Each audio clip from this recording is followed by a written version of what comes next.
What's going on, guys? It's Wafers, and welcome back to the Newport County Road to Glory Career Mode. It's episode 45, and today we are going to be finishing off Season 4, our first season in the Premier League, and this is what the table looks like. 33 games in, and we are in 6th place. We're trying to get a Europa League spot. In the beginning of the season, it looked like we'd be fighting to stay up. In the second half, we've been on a roll. We find ourselves at the end of the season in a great position, looking to see if we can snag a Europa League spot. First off, we can offer for Alan Rosser. We'll accept this. He is going to head out at the start of next transfer window. And our first game for this episode is up against Man City. We have some tough games in this last 5, and this is the first one. In the first half, they would come forward, a nice pass through to Ferran Torres, and he's going to finish that one to put Man City up 1-0. But with about half an hour left to go in the game, we come forward looking for our equalizer. Rollins down this left-hand side is going to go inside to Marsh. He finds Bennett all the way to Hopkins. We reverse it across the top of the box, and we get our equalizer. Hopkins puts it in, and we are tied 1-1 against Man City, and we're able to hold on for a crucial point, that, a big point against a top side. Now we go into a game against Chelsea. This is a huge game. They're right around us in the table, as you would have seen, and so I came out looking to try to be aggressive and get some goals because I knew they'd be tough to defend. In the 25th minute, we come forward. Telford's going to find Bennett here, and Bennett will finish that one to give us a 1-0 lead in the first half. A nice little finish there by Bennett off the feed from Telford, who's been involved in a lot of goals lately. In the second half now, Chelsea would come forward looking to tie this one up. Werner is going to hit Kai Havertz. He outpaces our defense and is able to beat Shepherd, but we would hold on for another point. So 2 draws against 2 quality teams to start off this episode. Not the worst thing in the world to pick up 2 points out of those. At least we got a couple of points. As you can see, Rosser did get sold. He will be going at the next transfer window. And now we enter this game against Crystal Palace, who are sitting in 20th at this point. And we came out, it was a tough first half, but in the second half, we were able to get through with Telford. He's able to put us up 1-0 on Palace and put us in a position to get a crucial 3 points in this one. But Palace would come forward right away, right after we scored our goal. They're looking to tie this one up and get an equalizer here. Eze is going to find Win. Win finds Mendez, and Mendez, after a nice little skill move, puts it in the back of the net. With only a couple minutes left to go here, Palace were looking for a winner. Mendez would find Eze. Eze back to Mendez. They're going to play it into the box eventually. It's going to get to Milivojevic, and he scores in added time. We lose 2-1 against bottom of the league Crystal Palace. A huge loss there against the bottom of the league Palace side as we tried to get into the Europa League. Those are 3 points that we really needed, and we couldn't even get one. Instead, we end up getting nothing out of that game. Really tough right there. We'll have to see, as we keep going. We have a couple games left, if that affects us at all at the end of the season. Looking at the youth academy here, and Nathan Ellis does still look pretty good. He might be our goalkeeper of the future eventually when he starts getting higher rated and turns 16. We also have Evans here, who I really like as a backup option next year. And then we also have Allen, who looks like he's going to be a very good player as well. His potential is going up faster than Ellis's, so we will have to see what they end up being next season. Now we're facing off against Newcastle as we head to St. James's Park.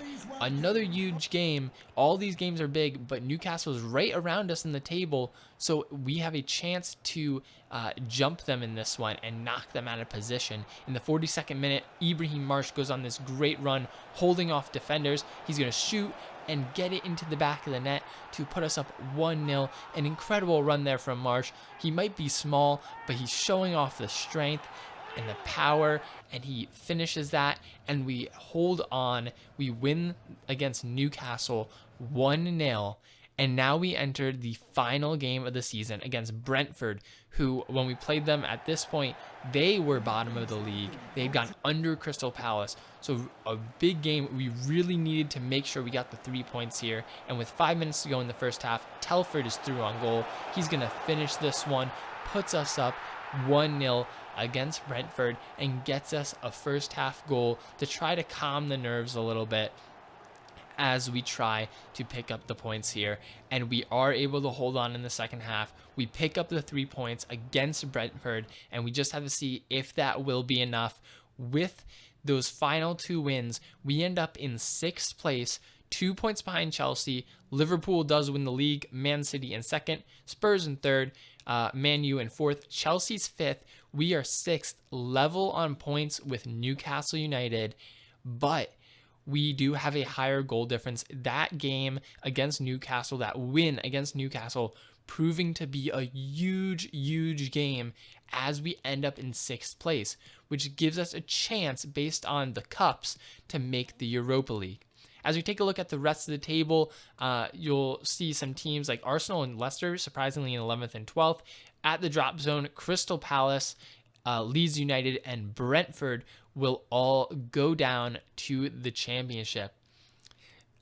So, 2 teams surviving and then a couple going down. Looking at the FA Cup, Man City won the FA Cup, but they have already qualified for the Champions League.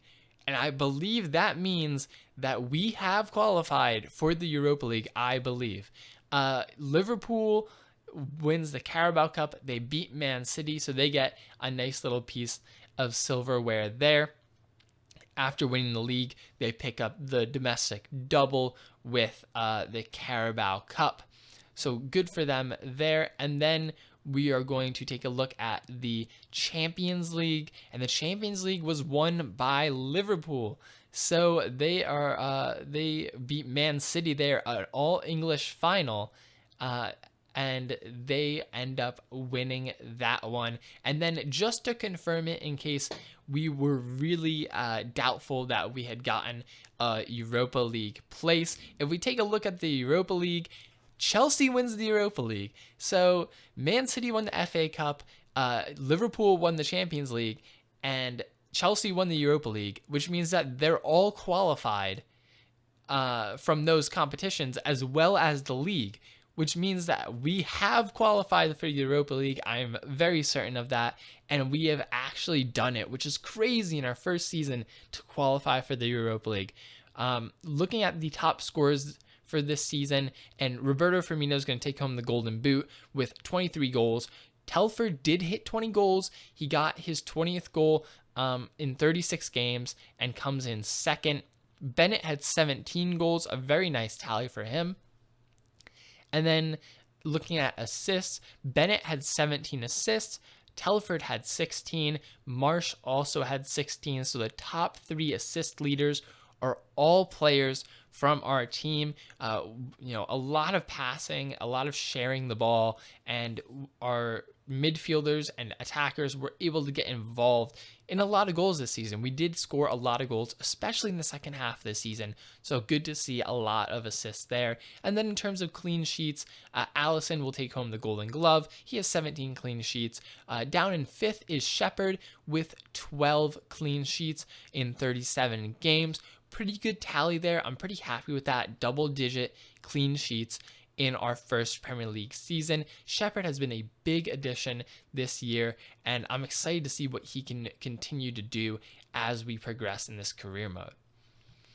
Just taking a look at the squad after this season, and you will see that Shepherd did go up by 2 ratings this year. Mola went up by 2 ratings in only a couple months, the second half of the year. We did see some growth from some other players, including Alex Wynn, who went up by 2. I'm hoping he gets a potential update next season and gets a higher potential. Probably gets a tag, hopefully. Conlon went up by 6 to 79. Still has that exciting prospect tag. We'll see what that turns into next year. We have a bunch of other just youth players that got some decent growth. Nico Williams got +2 up to a 78 overall. A very impactful player this year. Our right back and left back positions really improved, and they became strengths for our team instead of weaknesses, which was really great to see this year. Harry Coughlin went up by 6. He's now 76 overall, so some really great growth from him this season. He's been pretty good and had a good season. Ibrahim Marsh up by 4. He's now 81 rated, still an exciting prospect, and he is just incredible. Really, really good player. I'm really happy that he's still growing into the 80s.